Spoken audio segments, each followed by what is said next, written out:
أعوذ بالله من الشيطان الرجيم بسم الله الرحمن الرحيم الحمد لله رب العالمين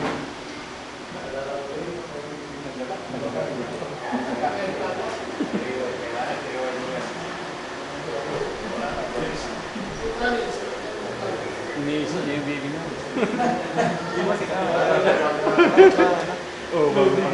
Alhamdulillah rabbil alamin wassalatu wassalamu ala asyrafil anbiya'i wal mursalin nabiyina Muhammadin wa ala alihi wa sahbihi ajma'in amma ba'd.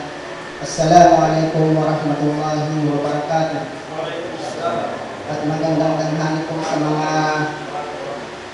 mga bisita po natin, mga kababayan po natin na hindi pa po Muslim.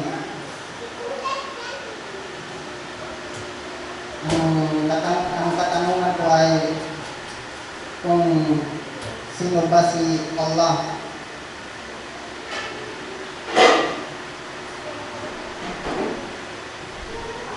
Sa Islam, mga minamahal namin mga kababayan na hindi pa mga Muslim, sa Islam mayroon pong anim na paniniwala, at ang una po dito ay ang maniwala sa kaisahan ng tagapaglikha.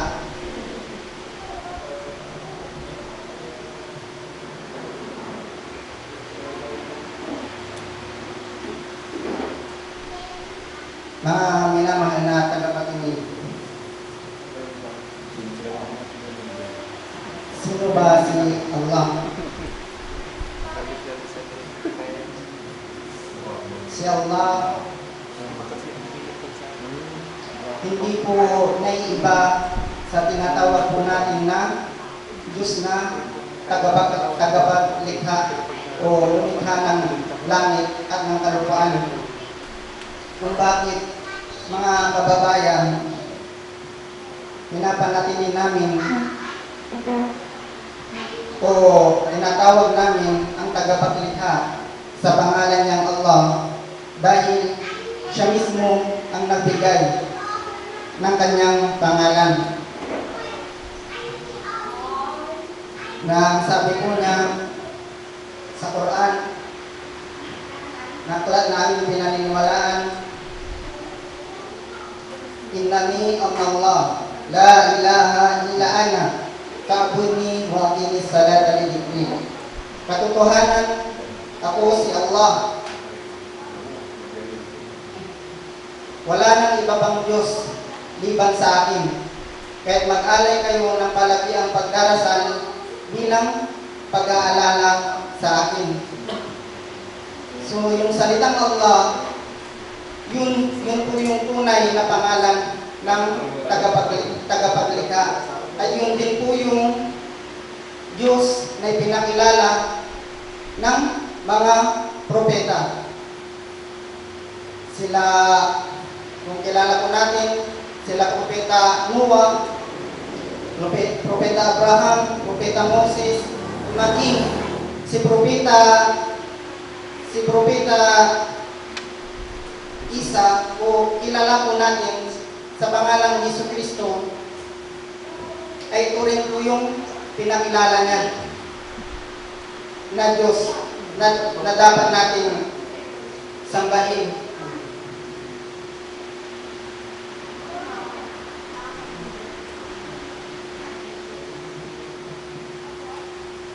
Lalag.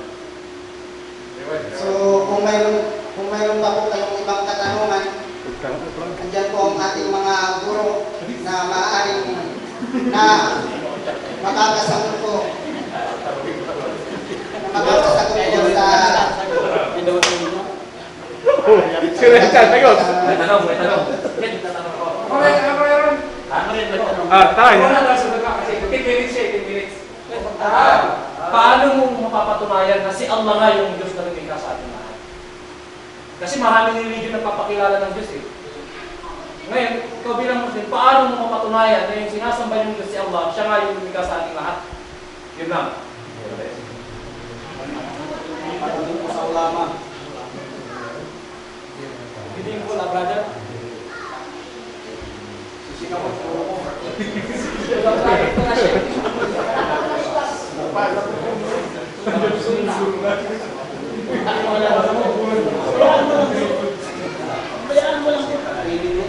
Surat Al-Ikhlas. Kasi ang sabi po ni Allah Subhanahu wa Ta'ala,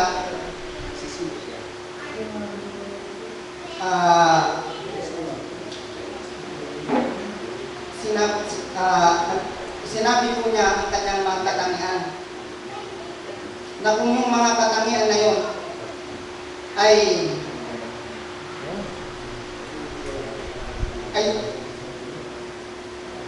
na yung mga katangian na yun na ibabanggitin Palong mani, palong. Kawan, kawan. ay salungat sa inyong pinaniniwalaan na sabi niya Allah Subhanahu wa Ta'ala, Qul huwallahu ahad. Si Allah ay walang katulad.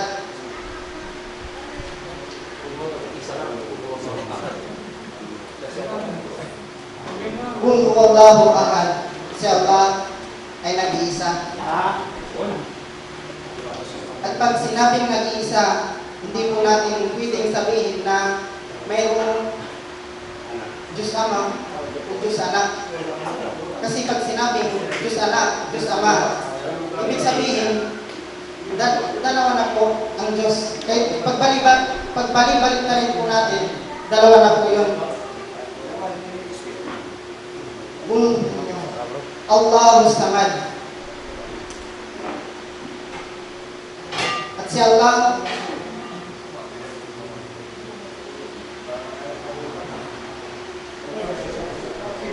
ay walang katulad. Ngayon, kung ang tagapaglikha ay sasabihin po natin o ihahalin tulad po natin sa kanyang mga nilikha ay napakalayo na po sa kinikilala natin na Diyos, sapagkat sabi nga ni Allah, wala siyang katulad. Anumang nilikha niya, hindi nakikita, hindi, wala siyang katulad dito. Allahu Samad.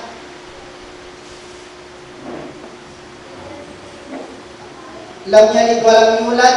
Si Allah Subhanahu wa Ta'ala ay hindi pinanganak at hindi nagkaanak. Ngayon, kung yung kinikilala natin, kapatid, na Diyos ay nagkaroon ng anak o sabihin natin yung pinanganak, yun ay hindi natin matatawag na tunay na Diyos, sapagkat ang tunay na tagapaglikha ay hindi siya nagkaroon ng anak o hindi siya ipinanganak. Walam yakullahu kufuwan ahad. At wala sa kanya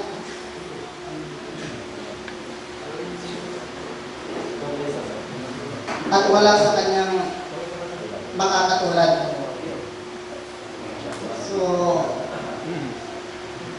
yun lang po. Bawa na. Meron pa siya kuras. Maawaman kayo. Meron pa siyang cremation.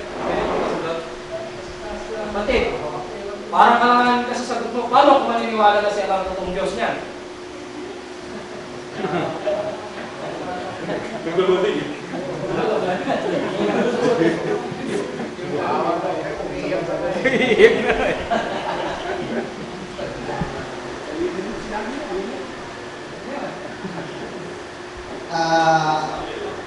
Kapatid, kung ano po yung ating sagot.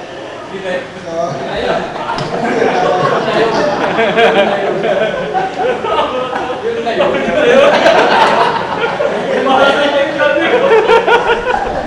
Okay, alam mo sasagot ko, yun na yun.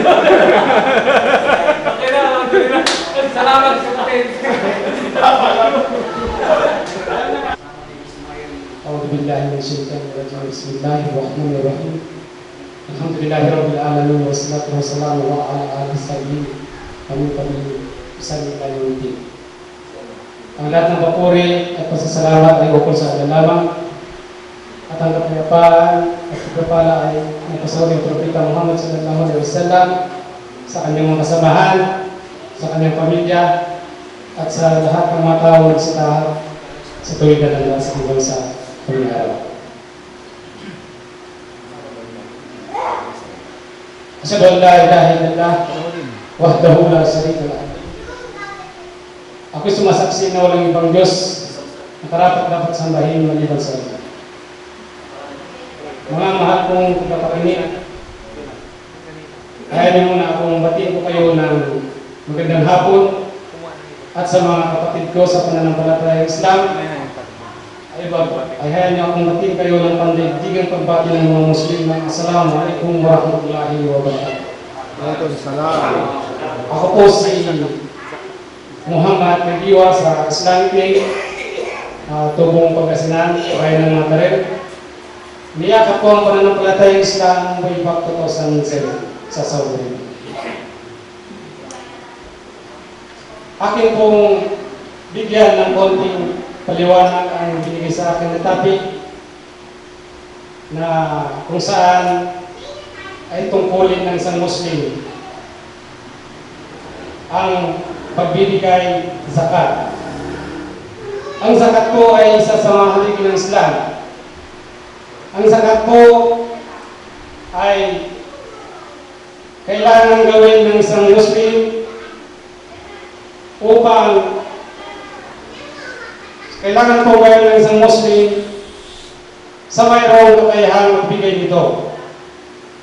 Ang zakat po ay obligado sa mga Muslim, lalo na sa may mga kakayahan. Ang tinatawag kong zakat ay ito po yung kawang-gawa. Kawang-gawa po na kung saan ang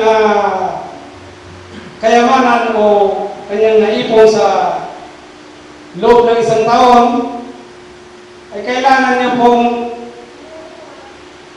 alisan ng zakat kung ito ay umabot sa sinasabi nilang nisab, sukat.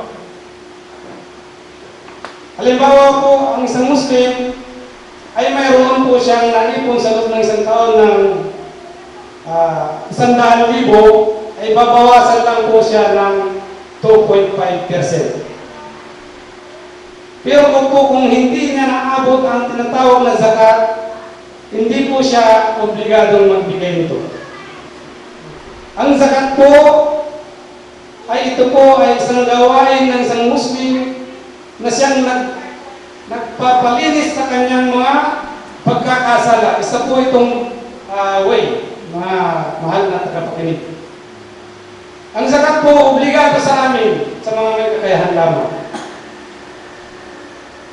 Hindi lang po ito paglilinis sa aming mga kayamanan, bagkus ito po ay paglilinis din sa aming pang-espiritual.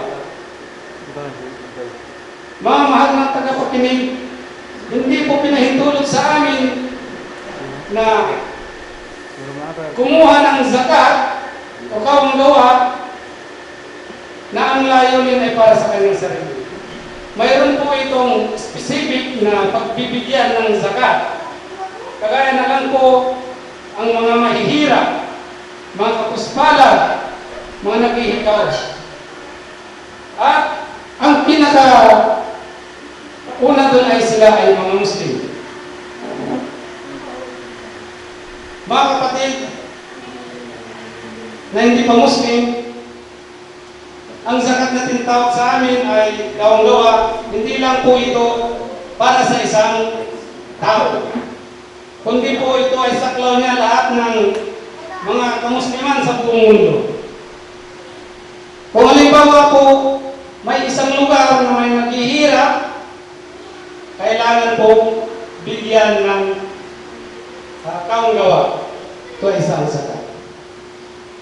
Ayon lamang po mga tagapakinig ang aking napapaliwanag tungkol po sa zakat. May tanong lang po sa kabayan. Ano pong tanong mo, kabayan? May katanong na ako, kapatid. Kung halimbawa magmumuslim ako ngayon at sabi nyo, ang magbibigay na ng zakat ay yung may sapat na kakayahan. Halimbawa, kung mahirap lang, pwede ba akong magbigay rin ng sakat o obligadong kawang-gawa? Gaya po ng naipaliwanag kanina, kabayan, ang tayong magbibigay lamang ng zakat o patungkulang gawain, ito'y obligado lamang sa may kakayahan. Mag-Muslim naman ngayon, kung ikaw ay may kakayahan, sa araw ng buwan ng Ramadan, dahil ito ginaganap ang pagbibigay ng zakat, kailangan mo magbigay ng zakat kung naabot mo yung sinasabing nisab. Ngayon, ikaw kapatid, kabayan, kung ikaw yung Muslim ngayon at wala kang kakayahan, hindi ka po obligado magbigay ng zakat. Ilang po? Follow up pa. Malinaw po? Kabayan? Oh, meron pa 2 minutes. Kasi, mahaba po lang sinabi niya, hindi namin alam yung isa. Sabi ko na kanina, ang nisab ay yung sukat. Hindi ka kasi nagiginig. Halimbawa kung meron kang pera na naipon sa loob ng isang taon ng 100,000, inaabot mo na yung sukat nun. Ang nisab niya, kailangan mo nang magbigay ito ng zakat. Yung kaulawa. 2.5% lang po. So, magkano kung makabawas lang sa 100,000 mo? 2.5. Ano po ang, kailan po nag-uumpisa yung pagbilang ng pizza? Kailan nag-uumpisa yun? Ayon po sa pag-aralan, at ito ay ginaganap po sa buwan ng Ramadan, kailangan po maibigay mo ito bago matapos ang buwan ng Ramadan. Follow up lang para masagot mo rin. Yung tinatanong ng nisab, sabi mo 100,000 yung yung nisab. Anong pinagbabasihan niyo po bakit 100,000? Hindi, yun lang kabayan, ay kung halimbawa ang sukat niya ay 100,000. Yun na po. Saan niyo po kinuha yung 100,000 na yun? Pag may iyon ka 100,000 magpapagbigay ka ng salat. Yun po yan. Ayun po ay pinag-uutos sa mga Muslim, sa mga nauna sa amin, sa kanilang mga kayamanan na naipon sa loob ng isang taon. Kaya kung nakaipon sila ng 100,000, ito ay ibinasi lamang sa 100,000. Kapatid. Kung ikaw ay nakaipon sa araw lang ito, sa bandang ito, tapos darating yung Ramadan, tama ba pagbawasan ng 2.5%, o yung buwan na ito, dapat yung sa buwan na susunod na taon, alin ang tawag doon sa bigay ng salat? Ito pong darating na buwan ng Ramadan po. Balik ko sa malit, ang pagkakaroon ko dito, pero kung sa kagawa ko, kasi hindi ko panalis yung isang taon. Ang sinasabi ko, yung isang taon, yung pinagbuwan na buwan na ito ng December, dapat sa December ka rin magbawas ng sakat. Yun ang pagkakaroon ko. Pero kung yung dumating yung Ramadan ng Marso, hindi ko umabot ng isang taon. Ibig sabihin, hindi pa obligado magbigay ng sakat. Pero kung pag-magbigay ka ng mga isang taon, kung pagkita na kung pagkaitong mo, simula sa December, sa December na isang taon. Doon po babawasan. Kasi ang pinagbabasayan po dito, yung buwan ng Ramadan. Kasi sabi ko kasi Ramadan, ibig sabihin mo dapat 6 months sa Ramadan sa pagitan ng December na yun. Ayon po sa aming napag-aralan, pag sinabi pong sa loob ng isang taon, mag-uumpisa po siya sa buwan na kung saan pwede nang magbigay ng zakat. Baliktad na yun, yung old Kasi yung isang taon na sinasabi, sa loob ng isang taon, bago mag-Ramadan ulit eh. Pag nakapagbigay ka ng last year, so mag-uumpisa ka.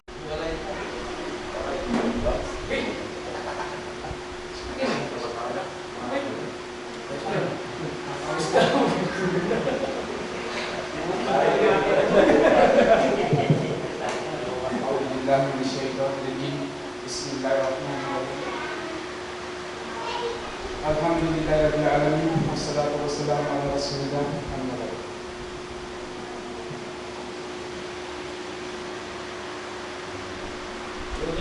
Takbir! Allahu Akbar!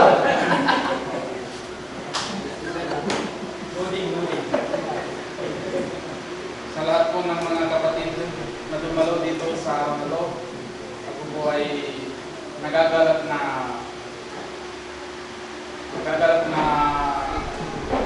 kita kayo. Hindi ka nagagalat! At sa aking mga kapatid na mga Muslim, Assalamualaikum warahmatullahi wabarakatuh. Waalaikumsalam warahmatullahi wabarakatuh. Alhamdulillah, ang napili ko na may topic ko ngayon ay ang paniniwala sa Qadar. Ang mga Muslim po ay naniniwala sa Qadar, mabuti man ito o masama. Ang Qadar po ay dapat tanggapin ng isa man sa mga Muslim o sino man ng mga tao, sapagkat yun ang tinadhana ng Allah Subhanahu wa Ta'ala sa kanila, na kung ito ay tatanggapin po nila ng buong puso, ay maraming biyaya ang mapapalog dito.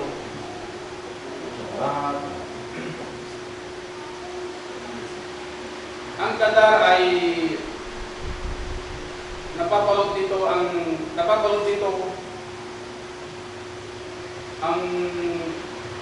ang Qadar ay isa sa mga hakiki ay anong na paniniwala ng mga Muslim. Una, maniwala kay Allah. Pangalawa, maniwala sa mga anghel. Pangatlo, paniniwala sa akhlak. Pangapat, paniniwala sa mga suko. Panglima, paniniwala sa araw ng paghukom. At pang-anim ay ang paniniwala sa Qadar o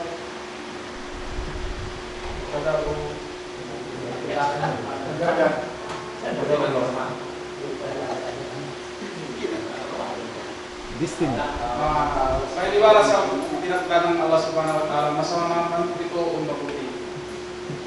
Bilang po mga kapatid sa pananampalataya, hanggang dito na lang po. Maraming salamat po. Alhamdulillah.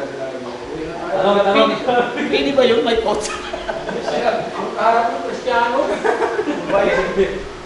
minutes pa lang. Meron pang 7 minutes sa question naman sa'yo. Hindi siya masasanay. Salita ka nila. Nasanay na ito. Tayo, tanong. Sige, brother.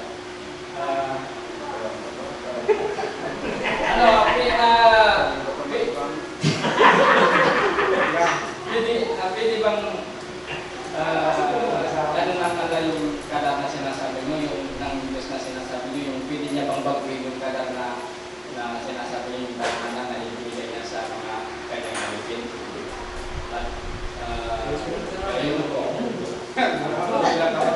Pwede mag-iulis yung tanong, hindi ko ako lang.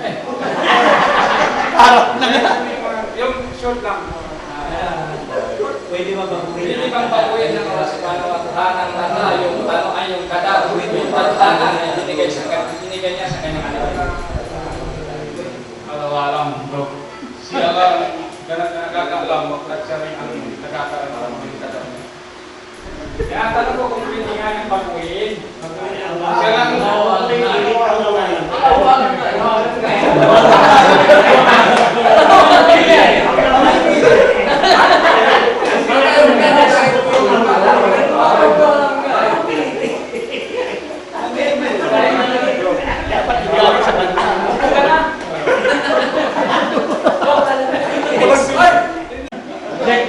Pwede ba ang note? Ha? Pwede ba ang note? Note. Pag-punta sa ita sana? Kodigo. Paniniwala sa mga propeta sa Islamic Upan.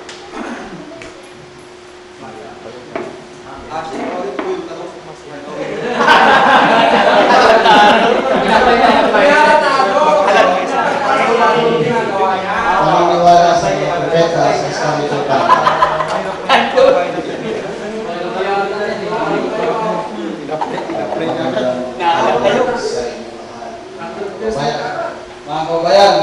Magandang hapon sa inyo lahat, yung mga hindi Kristiyano. Yung mga Muslim, Mga hindi Muslim. Mga hindi Muslim. yung mga hindi Muslim.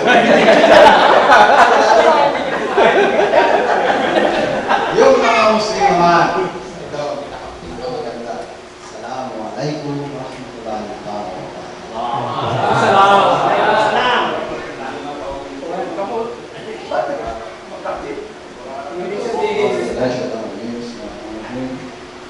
Ang kata, sino po nagtanong kung propeta ng Bida Tuluman? Tanong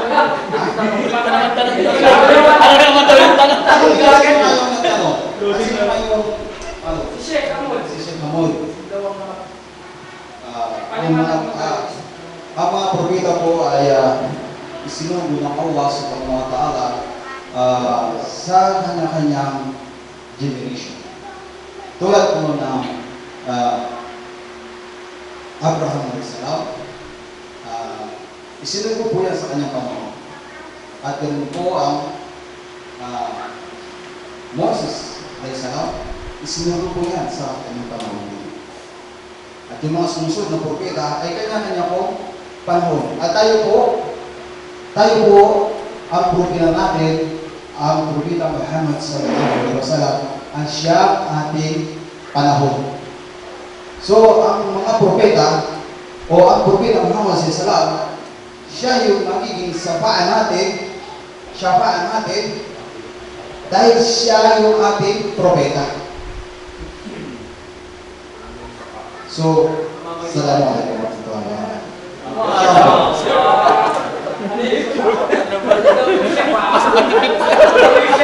Patipid na nga ito.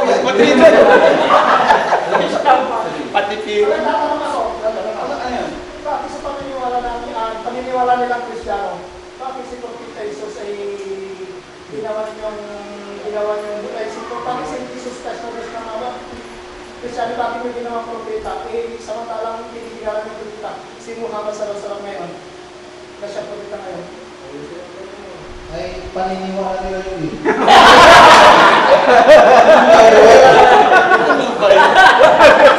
Ano ba? Paniniwala mo yun? Paniniwala nila yun?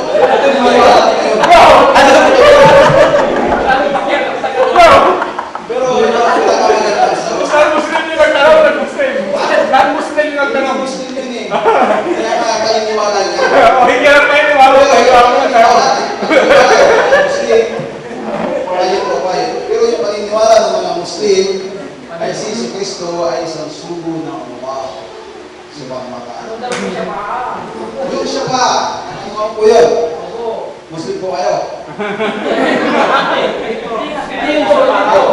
Ang siya pa po, ito ay salita ng Arabic po. Ang siya pa, ito ay mamamagitan sa atin sa huling araw. Walang question po. So wala pala tayo pinagkaiba kasi tagapamagitan namin si Jesus. Tagapamagitan nyo rin. Siya pa din. Sa paniniwala po ng Islam, sa mga Muslim, ang si Jesus Christ, si Jesus Christ po, o si Jesus Cristo, nakapangalan ko, Jesus po ako, ay tatawagin siya ng kanyang umat. Tatawagin siya ng kanyang umat na mamamagitan sa kanila. Ngunit, yung umat niya, tatawagin siya na mamamagitan. Subalit, ang sasabihin ni Jesus Christ ay ang ituturo ay si Prophet Muhammad sallallahu alaihi wasallam. Hindi na naman naintindihan yung umat. Ano yung umat? Umano ba yung umano? Siyempre hindi naintindihan siya pa. Pamayanan, ano po yung uma? Ano po yung uma ba? Ano ba yan? Nagkaroon kami siya pa nasagot na okay. Eh yung ano po yung uma? Okay, Yung isang lugar o isang bayan. pamayanan. Uma. Ha? Kasi po, ito po yung pagkakaiba sa atin, kayong mga Kristiyano ay talagang kailangan din mag-aral o mag-aral ng Arabic para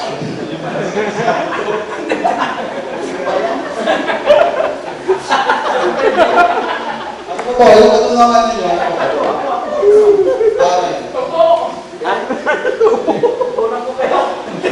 Maraming propeta binanggit nyo. Ano ba doon ang dapat paniwalaan? napakagandang tanong po yan. Sa ngayon po yung panahon natin ngayon, dahil lahat po ng nasakupan ng Prophet Muhammad SAW ay ito ay kabilang sa kanya. Ngunit, hindi kayo nabibilang ng mga Kristiyano, mga Muslim, kasi Kristiyano na nga kayo. Marahas na ito. Marahas na ito, Paul. Paul. Mabatay kami ako. Hindi kami ligtas Kristiyano. Sa katotohanan po, mga Kristiyano po, sa napakabigat na salita, sa katotohanan, ang Kristiyano ay mayroon din silang forever.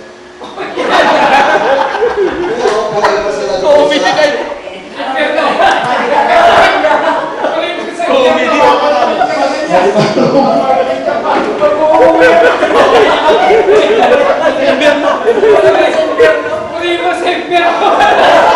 Serious na po, pinapatawa ko lang kayo. Pinapatawa natin. Kasi, kung puro kayo serious,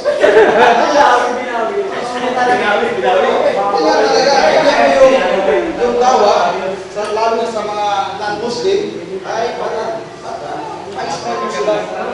Hindi yung puro,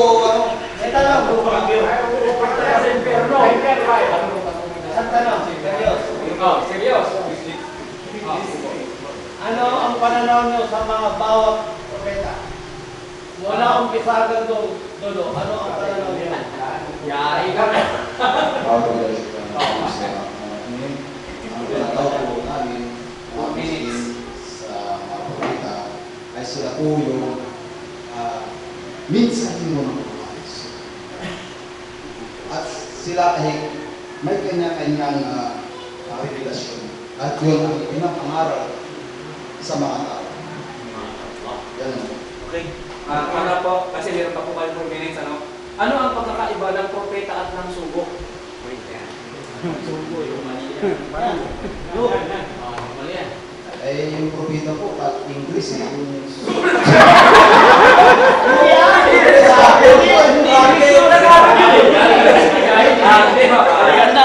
Ang English po ng propeta ay prophet. Ayan, tinagalog po propeta. Ano pang pinakaiba ng propeta sa sugo? Pares lang ba? Hindi po eh. Kasi yung sugo, pinapigil yung sugo. Pinapatawa lang po kayo. Pero hindi po sila magkaparinas po. Ang sasabi po ako na yan. Comedy. Pwede ba ito yung hindi na parehas na po ng sugo sa kanila? Lang sa center, beginner.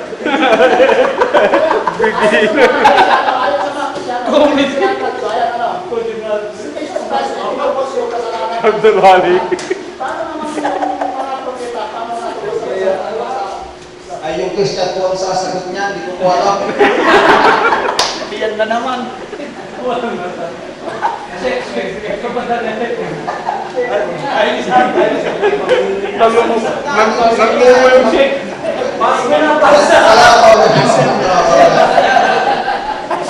Kasama din po yung Paglaruan. pwede natin yung kasama sa mga tarong.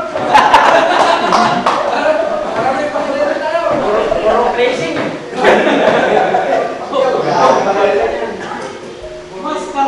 handa natin bilang paalala. Sa larangan ng dawa, nasa atin yung tanda lang natin sa atin. So, Bashiru, wala na lang. Ibig sabihin, bilang mga dua at mga daiya, magbigay tayo ng magandang balita at huwag tayong maging Diyos nila sa atin. Kaya ibig sabihin, natawag tayo para encourage natin sila sa Islam. Dalawa, gawin natin ito formal na kung magkatanong tayo, yung may tanong na angkop sa punto bilang isa na tayo. So, yun yung pagkakaroon. Halimbawa, kung nagtanong tayo patungkol sa propeta, hindi yung magtatanong tayo para kaituhin siya. Dahil alam natin, Muslim tayo, at alam natin na katayuan natin, hindi tayo mga Muslim.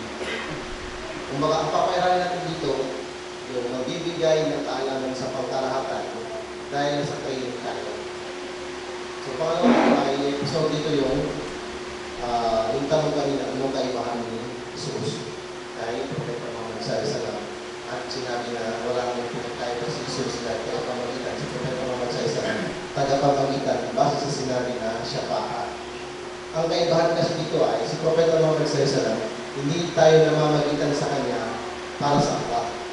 Pero mamamagitan tayo sa kabilang buhay ni Propeta Muhammad SAW para sa ibang bagay na hindi katulad ng pamamagitan ng mga Katoliko o Kristiyano kay Isa ay Islam. Mamamagitan tayo ni Propeta Muhammad SAW para itayo ang araw ng paghukom, para ilabas tayo sa impyerno, para kasunod na sa paraiso, para pasukin tayo sa paraiso, iba pang uri ng mga pamamagitan ng Propeta Muhammad SAW sa Allah subhanahu wa ta'ala sa araw ng paghukom.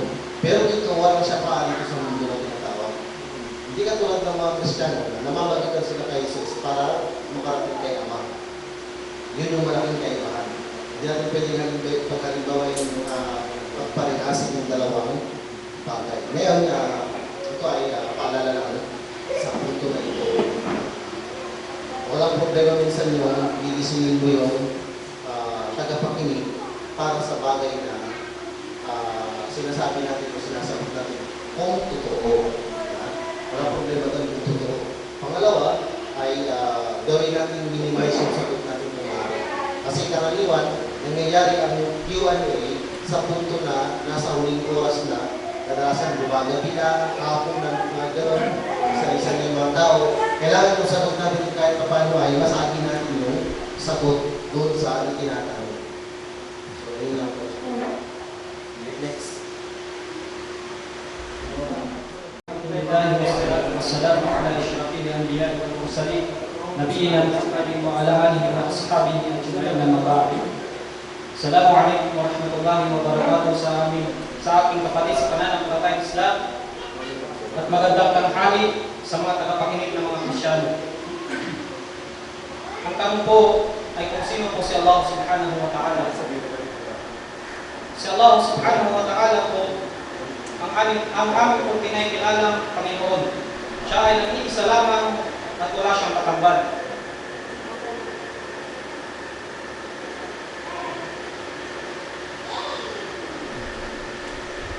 At siya ay likas sa lahat ng mga kapintasan at mga kakulangan.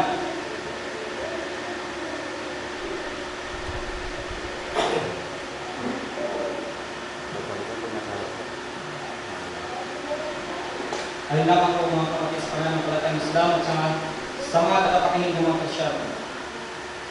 Question, bro. Question. Tanong.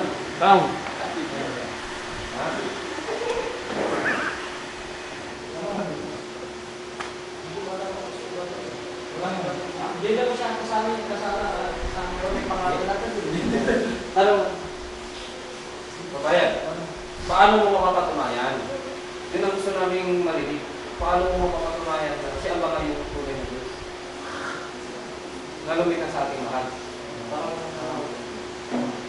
Sinabi po ng Allah subhanahu wa ta'ala sa banal na Quran, وَمَا خَلَقْتُ الْجِنَّ وَالْإِنسَانَ إِلَّا لِيَعْبُدُونِ.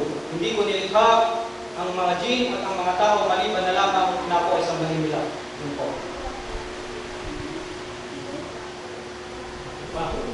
Ano?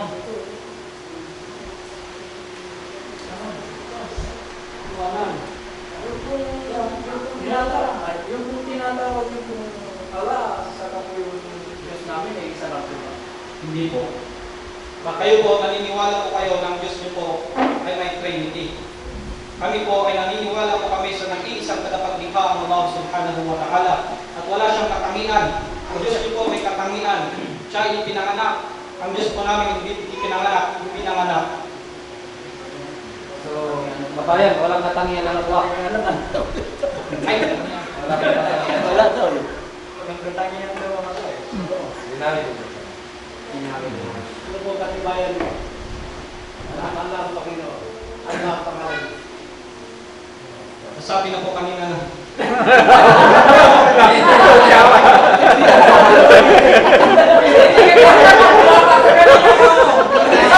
Hindi, kailangan tingnan niya. Kailangan tingnan. Wala siya kanina, bro. Wala siya kanina. Sabi ko na.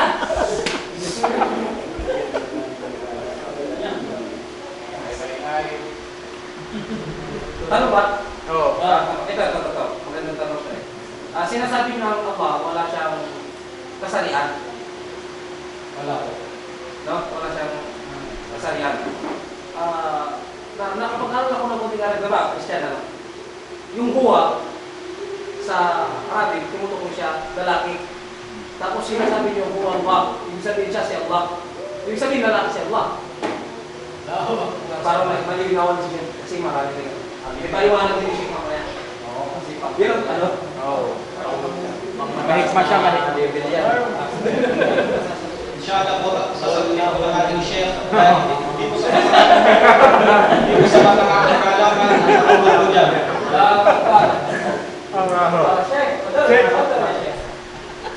Parang tinanong mo rin si Sheikh. Tanong din siya sasagot. Sheikh talaga gusto ko talaga. Sheba. Parang ikaw tinanong na. Ayaw mo lang, dahil sa Islam. Iba na ngayon, ang magtanong siya ang sasagot.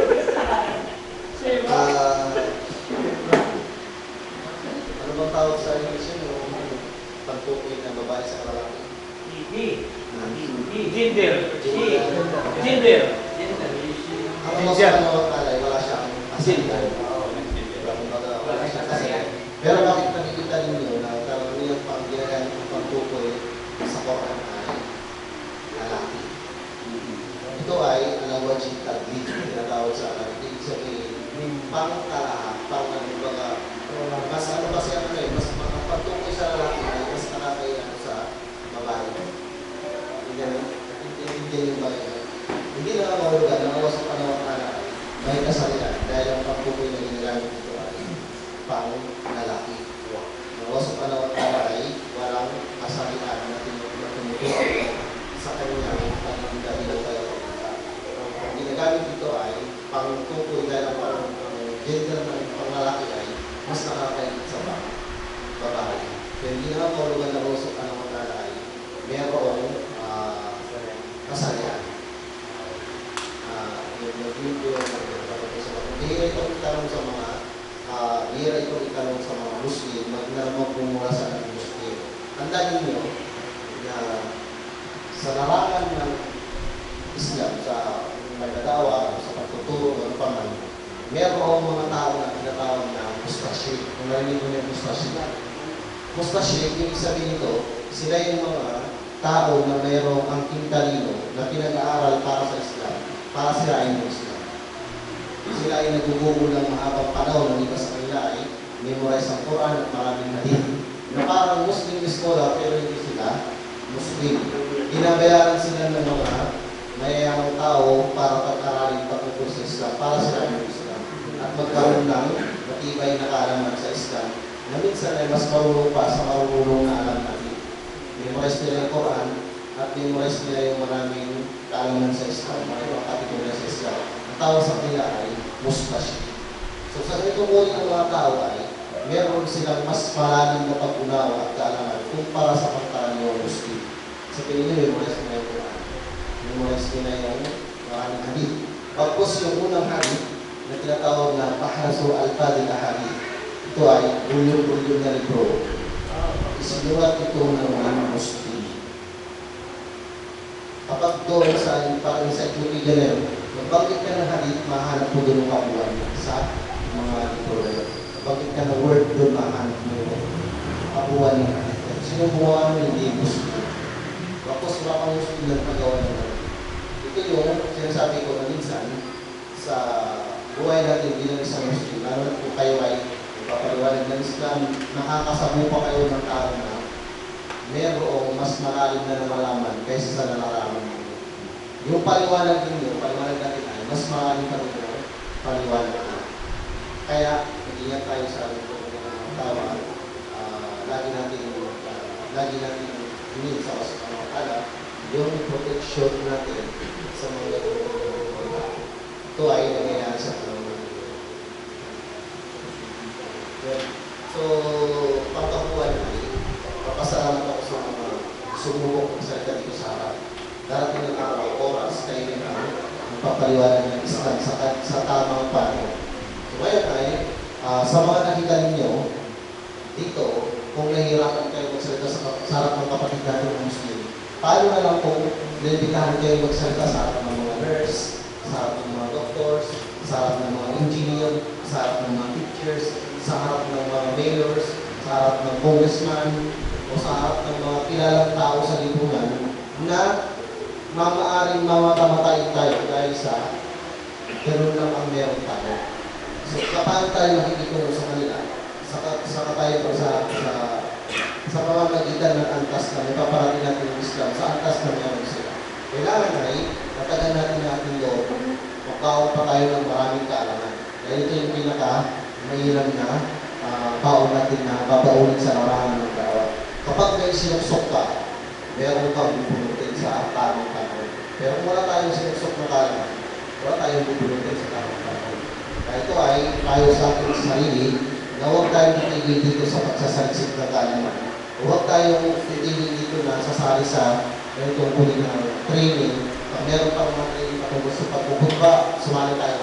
Kung meron training patungkol sa pag-janasa, sumali tayo. Lahat ng kaya natin sa yan ay sali natin. Dahil ma-develop din yung kaalaman na meron tayo, dati yung panahon na kung tayo ngayon nagtuturo, kung tayo ngayon nakikinig, tayo rin ang magtuturo. Kung tayo tinuturuan, tayo rin ang magtuturo sa pagdating ng panahon. Pero, kailangan dito ng haba ng panahon, haba ng sabar, pag-memorize, pagsasalisip ng kaalaman, at ito ay samantalahin natin. Yung mga tao, may mga ustad tayo sa group chat, may mga nakakasama tayo mga ustad, pagkaroon tayo ng hindi kabubuti natin. Pero kung hindi naman natin kasamantalahin mga ito pagkakataon, sayang naman yung mga ganitong pagkakataon. Kasi kung mayroon sa Islam, bihira natin mahanap yung kaalaman. Subukan yung pumunta ng university ng UP. Wala kung may ulama doon, hindi ka sa ilan. Kung makakakita ng lugar, hindi ka makakita ng mga ulama doon. Di ba lang kung sasadyay mo sila sa mga bahay nila, nasa ka sa mga lugar kung saan sila nananapitan. Pero bukod doon, hindi ka makakahanap ng mga ulama na tuturuan ka ng patungkol sa Islam. Kaya samantalahin natin yung ganitong pagkakataon. Laral tayo patungkol sa Islam. Para sa sarili natin. Kung ano man natutunan natin para sa Islam, sarili natin ang unang makikilabang. Pangalawa ay yung mga tao na nakapaligid sa atin. Siya sa mga darating na tao, aasahan namin ang kooperasyon ninyo bilang mga nag-aaral ng dawa. So, kapag dumating ang punto na itinuro kayo ng modern, ikaw na paliwanag sa Muslim, ay kailangan na ay maghanda kayo. Sabi mo nila ako nakapaghanda. Ano hindi ka nakapaghanda? Nag-aaral ka ng training tapos hindi ka naghanda. Ayun yung mga punto na kapag sinabihan na tayo ay pupunta tayo, ay sunod sa sinabi ng Panginoon. Pero, tanda natin lagi, limitasyon ng kaalaman at kapasidad, lagi natin ilagay sa harapan natin. Hindi porket ganito ka ay kaya naman gawin natin. Hindi naman. Kaya alam natin yung kapasidad natin bilang isang tao sa kaalaman. At alam natin kung gano'ng kababaw at kalalim yung kaalaman na meron tayo. Kaya asahan namin sa darating ng mga dawa sa kanya-kanyang mga lugar natin ay aasahan namin yung mga kanino na makikita doon. Ito, kung nagdadawa kami sa mga tarong at wala doon yung mga taga-mga tarong, problema yun. Diba? Kung nagdadawa kami sa Malasiki at wala yung mga taga-Malasiki, problema din yun. Diba? Dapat sila yung mga nakapan at kami yung mga nasa likod na babakapan namin sila kung baka ganyan. Ang nangyayari kasi dito, katulad ng mga Hindi ibig sabihin na dito ako sa harap, nag-share sa inyo lang tungkol sa Islam ng mga paalaala, mas magaling na. Hindi po ganun. Marami pa sa atin dyan mas maalam, no? Mas maalam at mas may guts ba, kumbaga, sabi nga ni Chef Mahmoud, sa pagtayo sa harap. Nagulat ako kanina kasi subhanallah, hindi ko ni-expect yung mga kapatid na ganun para sila magsalita. Magkikitaan mo sila ng potential talaga. So, nakakalungkot nga lang kasi nahihiya silang tumayo sa harap sa mga da'wah. Pero may potential talaga. Natatakot lang siguro o nahihiya. Actually, normal po yan. Hanggang ngayon, lalo na ako, dahil baguhan pa lang sa larangan ng da'wah, nakakaramdam po tayo yan. Maalala ko po yung isa sa mga sinabi noon ni Sheikh BDJ Mahua nung kami umatin din ng da'wah workshop, seminar ng isang buwan sa Discoveries ng Baguio. Sabi nila, siya mismo, yung kaba at hiya, hindi nawawala sa tao yan. Lahat tayo, kahit yung mga professional na speaker, nakakaramdam po. Yung nga lang, ang suggest nila, nasa tao yan kung paano mo dalhin. Ayun lang, kasi nature na natin yan eh. Yung kaba, yung hiya, nature. Lahat tayo nakakaramdam yan.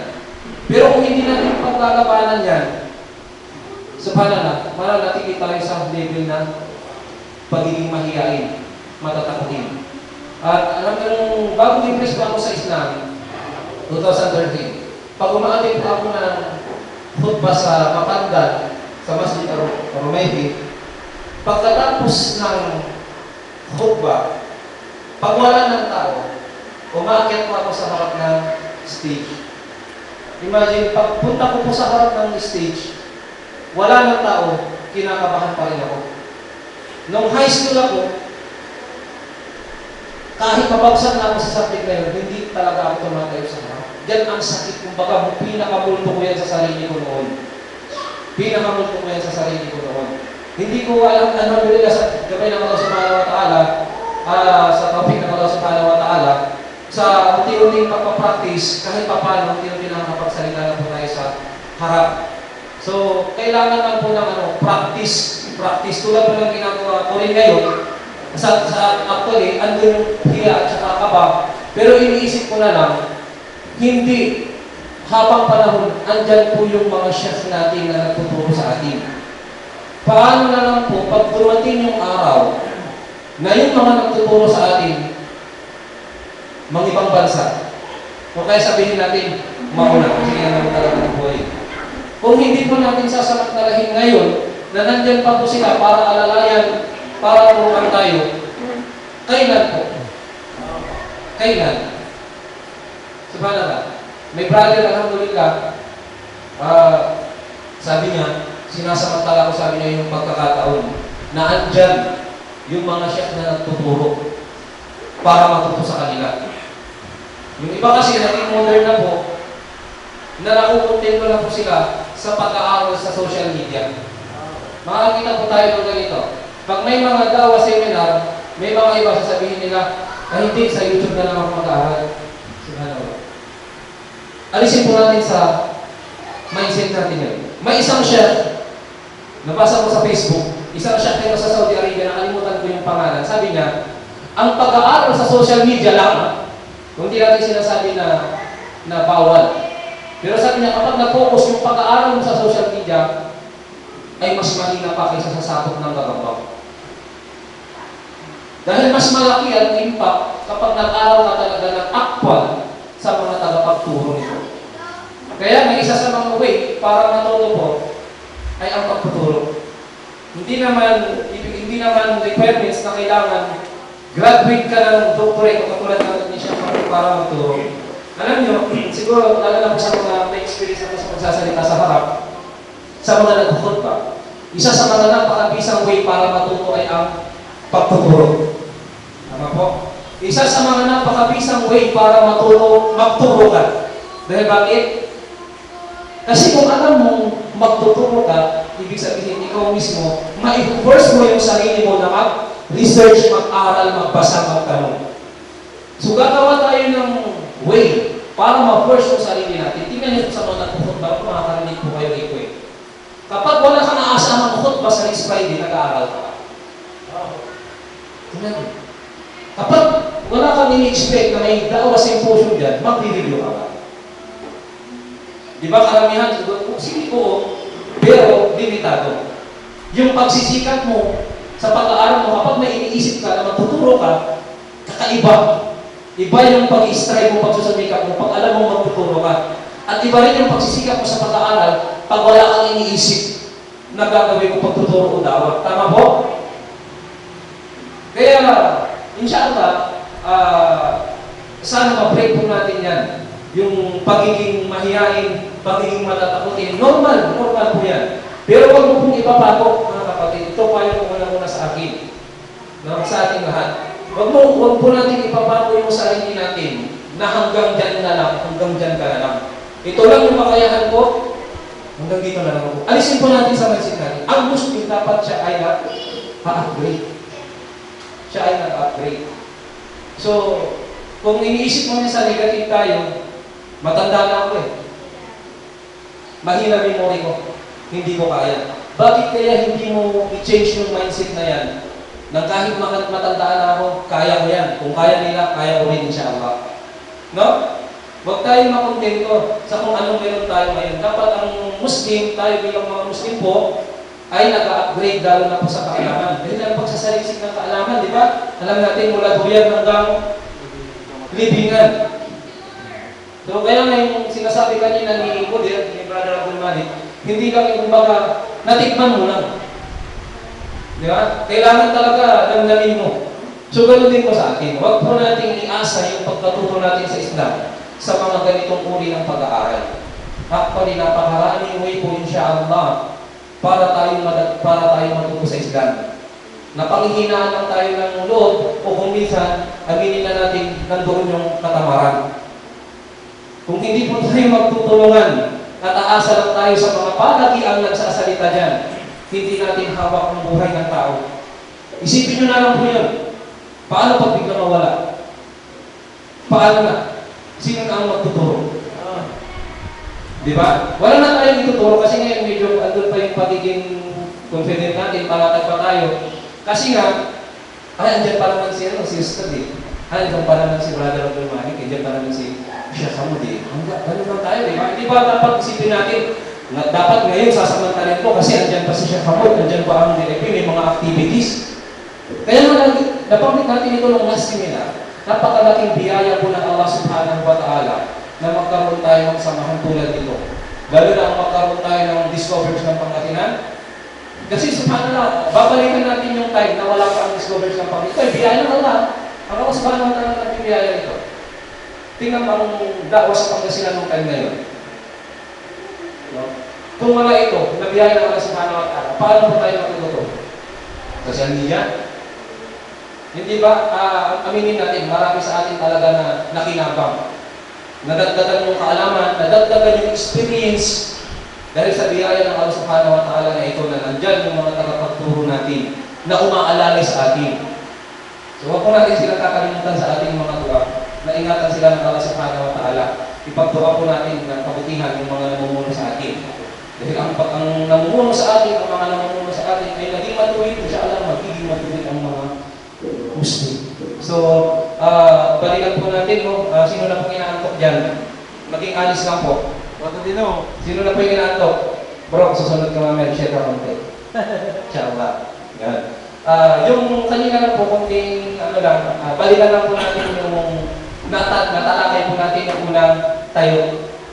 Nung unang training sa mga tanong. Actually, andyan na po yan eh. Diba? Siguro may mga copy na po tayo, na-i-save na natin.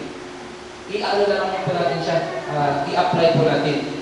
Kung mapapansin ninyo, bago po magtatayo dito sa harap ng 30 minutes, actually, yung mga tips, kumbaga yung mga armas na ituro na, doon na lang sa pag-apply. So, napansin namin kanina ni Sheikh Hamud na inaasahan kasi yung i-apply ba? Yung halimbawa, pagtatayo sa harap, di ba natalakay ito? At magdadawa, yung kilos, kung maalala niyo yung sinabi ni Ustad Abdul Wali, yung kilos, tama? Yung kilos, tapos yung huwag masyadong kung saan-saan pumupunta yung kamay, tapos nakayuko lang, i-apply po natin kung ano yung nakuha natin doon sa training. Kasi kung imagine, kahit gaano kaganda yung mapapaliwanag mo, kung nakayuko ka lang at hindi ka tumingin sa mga audience mo, anong iisipin nila? Parang sarili mo lang ang kausap mo. Tama? At inshallah, para madagdagan yung ano natin, talaga, experience natin, sungkapan natin yung mga ganitong opportunity. Okay. Sumpupan natin, suportahan po natin yung mga ganitong uri ng pag-aaral, training, at yung mga darating pang pag-aaral sa susunod. Inshallah. Kasi, unti-unti yan naikipon sa atin at hindi natin makita, inshallah, sa susunod na taon, normal na lang sa atin, nandito na rin tayo sa harap, nagsasalita. Lahat naman, kumbaga sa mata, wala namang pinanganak na tumatakbo agad. Dadapang muna tayo. Madadapa. Matututong maglakad hanggang sa makatakbo na. So, lagi natin ihilingin kay Allah subhanahu wa ta'ala yung gabay dahil katotohanan, patigalo na yung kaalaman, no? Kaya mas subhanahu wa ta'ala yung malala, illa malayang ka na. Kaya kasi Allah subhanahu wa ta'ala, kapalaran niya sa kanya, wala tayong kaalaman, maliban na lang sa kaalaman na, katiting na kaalaman na pinagkalog sa atin ng Allah subhanahu wa ta'ala. At yung kaalaman na yan, kahit katiting hindi yan darating sa atin kung hindi tayo gumagawa ng way, ng paraan para makakuha sa katiting na kaalaman na meron tayo. So, inshallah, jazakumullah khairan din. Alhamdulillah, marami po akong natutunan actually, no, sa mga kapatid natin na tumayo dito sa harap. So, hingin natin kay Allah subhanahu wa ta'ala na nawatanggapin ang ating mga mabuting gawa. At maging dahilan itong mga gawain na ito na tayo ay ipunin niya sa pinakamataas na antas ng gawain. Jazakumullah khairan. Assalamualaikum warahmatullahi wabarakatuh. Okay, so alhamdulillah, siguro after ng salat ay sa alhamdulillah, napakaganda po yung ating dawat training. Subalit dapat natin makuha kung ano nga ang kahulugan ng dawat. Ano ang kahulugan ng dawat?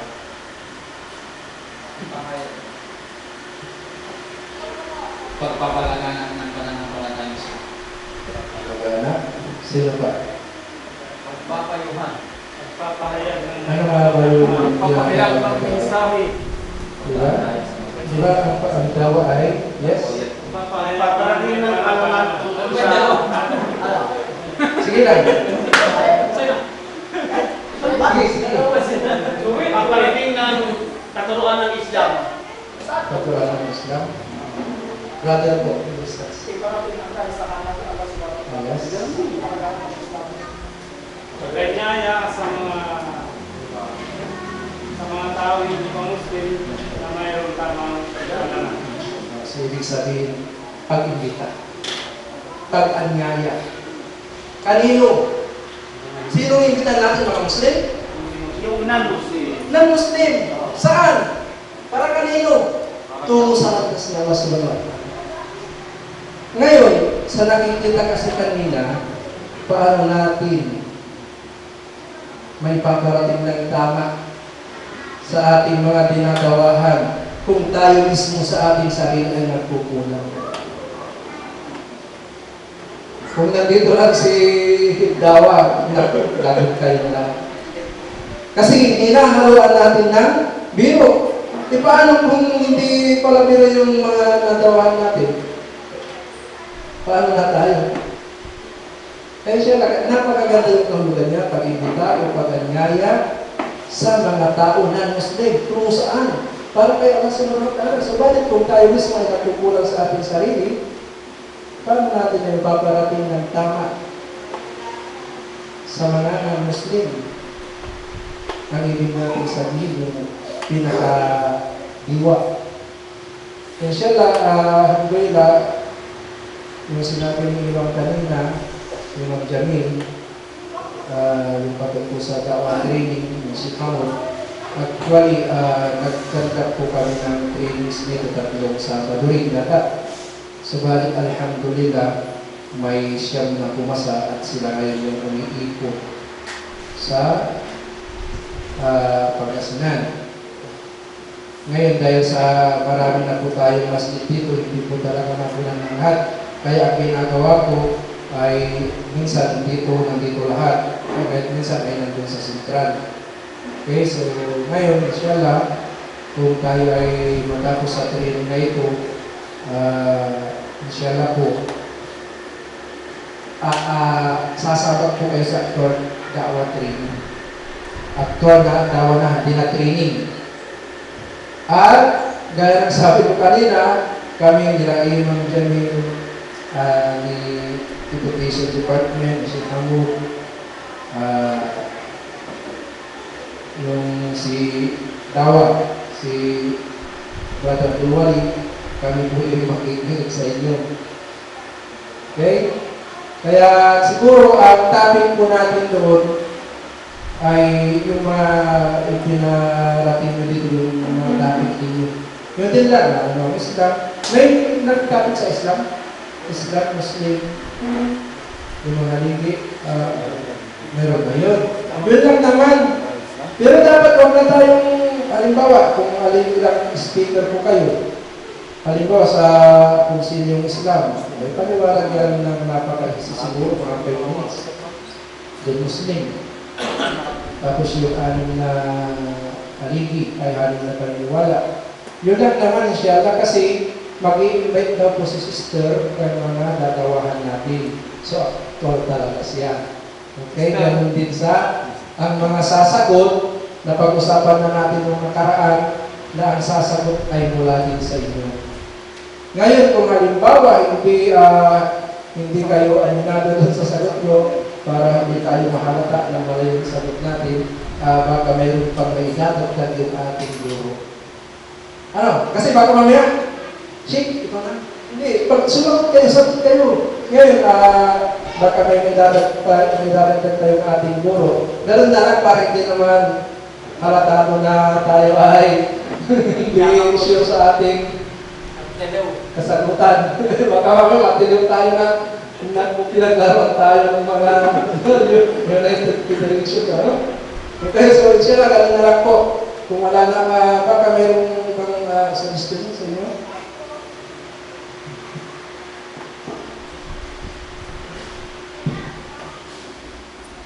Assalamualaikum warahmatullahi wabarakatuh.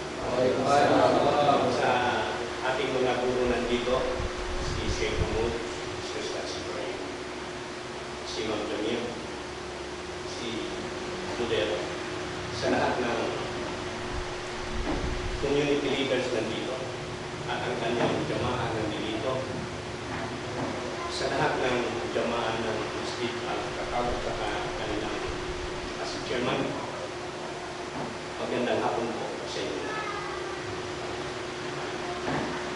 Tumayo na lang agad dito para in response sa mga training natin na tayo na nagsanay sa program na ito.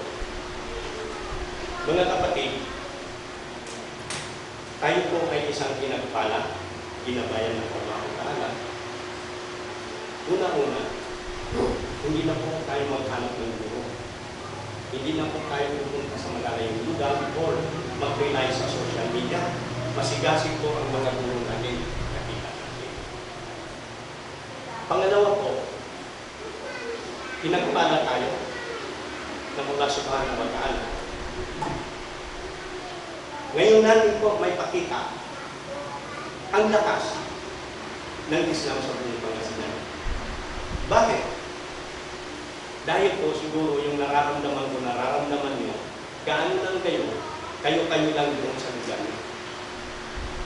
Kumpara sa ngayon, nabuo ang federation natin, maski pa paano, bigla na lang dumadating yung Dawa Riders. At saka nagkakaroon tayo ng mga ganito, pagsasama-sama, pagsasanay. So ito mga kapatid,